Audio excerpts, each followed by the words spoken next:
এই যে টাইগার মুরগির বাচ্চা ভার্সেস দেশি মুরগির বাচ্চা, পার্থক্যটা বুঝতে পারতেছেন। এইটাও কিন্তু একদিনের বাচ্চা আর এটাও একদিনের বাচ্চা। এটার পাটা দেখেন, এটার পাটা দেখেন, আমি স্পষ্ট একটু দেখাই। দেখেন ডিমের পার্থক্য কিন্তু অনেকটা। আসসালামু আলাইকুম, কেমন আছেন সবাই? আশা করি অনেক ভালো আছেন। তো আজকে মূলত আমার বাচ্চা হ্যাসিং হইতেছে, তো আপনাদেরকে একটু দেখাই। এরকম যদি প্রতি সপ্তাহে বা প্রতি ব্যাচে যদি এরকম বাচ্চা পাইতাম তাহলে আসলে কোনো দুঃখ থাকতো না। তো এ জায়গায় মূলত ডিম ছিল 170টার মতন, 155টার মতন বাচ্চা অলরেডি বের হয়ে গেছে। আরও কিছু ডিম আছে, এই দেখেন বের হইতেছে, এই একটা বের হইতেছে, এই যে মুখ দিছে। মিনিমাম আমি এই জায়গায় হিসেব করছি 65-68 এরকম বের হইবে। তো এরকম যদি প্রতি সপ্তাহে আমার বাচ্চা বের হইতো তাহলে আসলে কোনো আফসোস ছিল না। দেখেন বাচ্চাগুলোর কোয়ালিটি দেখেন, মাশাআল্লাহ খুব সুন্দর। আসলে এই ব্যাচটায় ডিমটা ভালো পাইছিলাম, 20 ডিমটা ভালো পাইছিলাম, আর ডিমটাও একটু পরিমাণে বেশি ছিল। আর এর আগে যে ডিমগুলো পারতো, মানে এখন যে ডিমগুলো পারতেছে, এখন আবার ডিম একেবারে কমে গেছে। তো এরকম ডিম যতই বেশি পারে, ডিম যদি বেশি পারাইতে পারেন, বা ডিম যদি মুরগি কম হলেও যদি ফার্মে ডিম বেশি আসে, সেক্ষেত্রে আপনি লাভবান হইতে পারবেন। তো এরকম যদি প্রতি সপ্তাহে আমার ডিম পাইতাম, সেক্ষেত্রে আমি আসলেই খুশি থাকতাম বা ভালো লাগতো আর কি। এই বাচ্চাটা দেখেন, মাশাআল্লাহ বাচ্চাটা সাদা হবে। আফসোস যে আমার একটা সাদা মোরগ নাই, কিন্তু সাদা 2টা মুরগি আছে, সেইখান থেকে কিছু সাদা বাচ্চা হইতেছে। আমি চাইতেছি এই বাচ্চাটা আমি রেখে দেবো। যদি মোরগ হয়ে যায় তাহলে তো আমার কপাল খুলে গেছে আর কি। একটা বাচ্চা হয়েছে, আরও একটা দেখছিলাম সাদা টাইপের, এই যে এই একটা মনে হয়, এটা একটু সাদা একটু অন্য টাইপের মিক্স আছে, এই যে ঘাড়ের দিক দিয়ে একটু লাল হইবে। এইটা হবে মোরগ আর এইটা মুরগি হবে। এটা ছোটো একটু, এটা মুরগি হবে আর এইটা হবে মোরগ। বাচ্চাগুলোর সাইজ দেখতেছেন, আসলে আমার মিটারটা বড় মিটার, এই জন্য আসলে আপনাদেরকে এই বাচ্চাগুলো মাইপে দেখাইতে পারি না যে কত গ্রাম হবে। এগুলো 40-42 এরকম, আহামরি যে 45-50 এরকম বলবো না, কারণ মিথ্যা কথা বলতেছি না। আমার প্যারেন্টস যেহেতু নতুন, সেক্ষেত্রে বাচ্চার সাইজ একটু ছোটো হবে, এটা স্বাভাবিক। কিন্তু 4-5 দিন গেলে এই বাচ্চাটা দ্রুত মানে বইলে যায় আর কি। যদি বাচ্চার এই গ্রেডে হয়, বাচ্চাটা ভালো মানের হয়, সেক্ষেত্রে নতুন প্যারেন্টসের বাচ্চা হইলেও দেখবেন যে বাচ্চাটা কোনো সমস্যা থাকে না, বাচ্চাটা 2-4 দিন গেলেই বড় হয়ে যায়।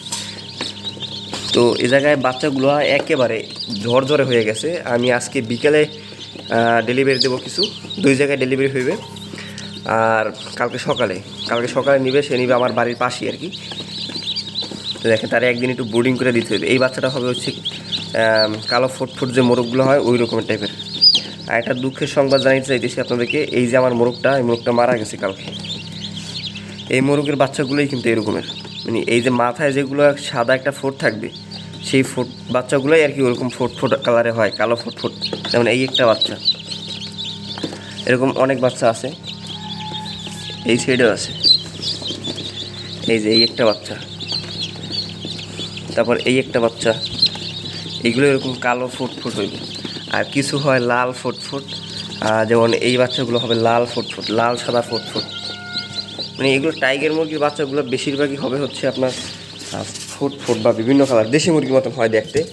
যদিও আমি এটা এই মতো পরিষ্কার করছি, এই জন্য আসলে বাচ্চাগুলো একটু জড়ো হয়ে গেছে। এই যে দেখেন, এই সাইডে একটু দেখাই। এরকম বাচ্চা বের হলে, যেদিন বের হয় আসলে দেখতে খুবই ভালো লাগে আমার কাছে। আর এই হচ্ছে আমার বড় মেশিনটা আর কি।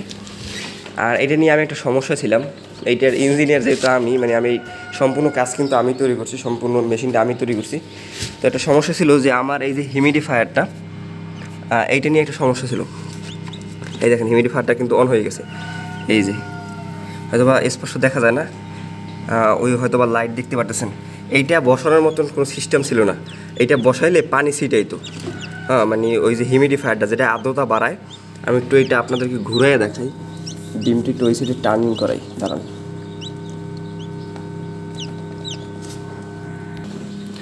তো দেখতে পাচ্ছেন ডিমটা কিন্তু ওদিকে টার্ন করতেছে, মানে এই সাইড থেকে ডিমটা ওই সাইডে চলে যেতেছে।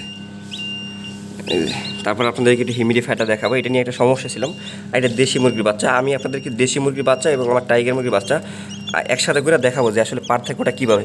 তো দেখেন এই জায়গায় একটা ইঞ্জিনিয়ারিং করছি, এইটা মানে এরকম যদি দিয়ে রাখতাম তাহলে পানিটা সিট হইতো, মানে পানি পুরো ডিমে মাইখা যাইতো, শুধু বাষ্প হইতো না। ওইটা যেহেতু পানিটা ছিটায়, তো যাদের অল্প জায়গা আছে, যেমন আমার এই সাইডে অল্প জায়গা, তো অনেক মেশিনও এই জায়গায় জায়গাটা বেশি থাকে, তো আমি এই জায়গায় জায়গাটা খুব কম রাখছি, মানে আমি এই যে কক্সিট দিয়ে তৈরি করছি, তো এই জন্য আসলে জায়গা সংকট। তো এইটা আসলে বসাইতে পারি নাই, কিন্তু আমি যে কাজটা করছি একটা বোতল কাইটা ফাঁকা ফাঁকা করে কাইটে দিছি, যাতে উপরে যে পানিটা ছিটায়, দেখেন ওই উপর দিয়ে কিন্তু পানিটা ছিটায়, কিন্তু উপরে কিন্তু ওই ডিমে লাগতে পারে না।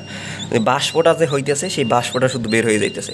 তো এরকম যাদের সমস্যা আছে যে হিউমিডিফায়ারটা পানি ছিটায়, তারা এরকম বোতল কাইটে এরকম ইঞ্জিনিয়ারিং করতে পারেন।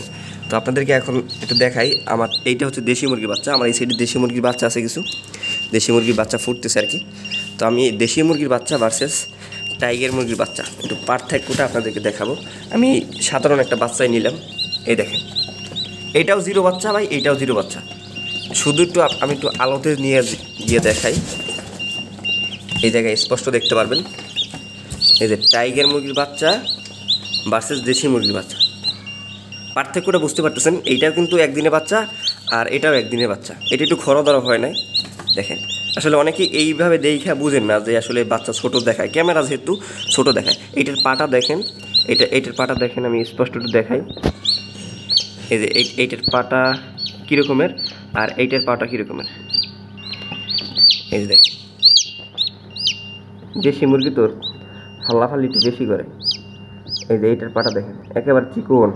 আর এই বাচ্চাটা আপনি পাশাপাশি রাখলেই তো দেখতে পারতেছেন যে বাচ্চাটা কতটা পার্থক্য আসলে। তো এই হচ্ছে টাইগার এবং দেশির পার্থক্য। এই বাচ্চাটা মিনিমাম 45 গ্রামের মতন ওয়েট আছে। আমি একটু ছোটো একটা বাচ্চা দেখাই, আপনারা বলবেন যে ভাই আপনি তো বড় বাচ্চা বাইসে ধরছেন, তাহলে আমি ছোটো বাচ্চা দেখাই। যেমন এই বাচ্চাটা ছোটো, দেখেন এই বাচ্চাটা আর এই বাচ্চাটার পার্থক্যটা দেখেন, ওর মাথা দেখেন আর ওর মাথা দেখেন। আশা করি আপনারা পার্থক্যটা বুঝতে পারছেন।